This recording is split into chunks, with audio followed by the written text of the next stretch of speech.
कोल्हापूर शहरामध्ये वाढत्या वाहतूक कोंडीवर नियंत्रण मिळवण्यासाठी महापालिकेनं बाहेरील जिल्ह्यांच्या वाहनांवर प्रवेश कर लावण्याचा प्रस्ताव मांडलाय।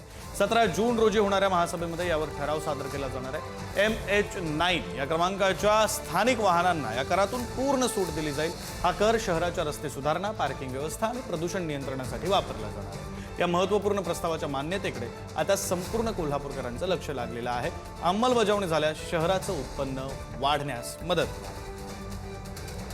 या संदर्भातले अधिकचे तपशील आपले प्रतिनिधी शेखर पाटील देतील। शेखर। विक्रांत, अगदी बरोबर आहे। हा महत्वपूर्ण निर्णय जो आहे तो आता येत्या 17 तारखेला महासभेत जो आहे तो घेतला जाणार का हे पाहणं महत्वाचं आहे आणि तशाच संदर्भातला ठराव जो आहे तो आता या महासभेत मांडला जाणार आहे।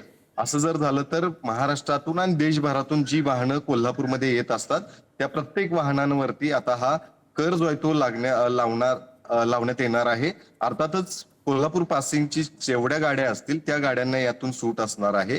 मात्र एक दुसरा मुद्दा या ठिकाणी निर्माण होण्याची शक्यता आहे, तो म्हणजे कोल्हापूर व्यतिरिक्त इचलकरंजी, जी कोल्हापूर जिल्ह्यातलंच एक ठिकाण आहे, एक शहर आहे, त्या ठिकाणी देखील प्रादेशिक परिवहन खातं वेगळं आहे आणि तिथं देखील MH51 हा नंबर तो त्या ठिकाणी आहे। त्यामुळं एकीकडे MH09 जरी ह्या सगळ्यातून सूट जरी देण्यात आली असली तरी दुसरीकडे कोल्हापूरचाच भाग असला तर असलेल्या इचलकरंजीला नेमकं यातून कशा पद्धतीनं पुढे निर्णय होणार आहे हे पाहणं गरजेचं आहे।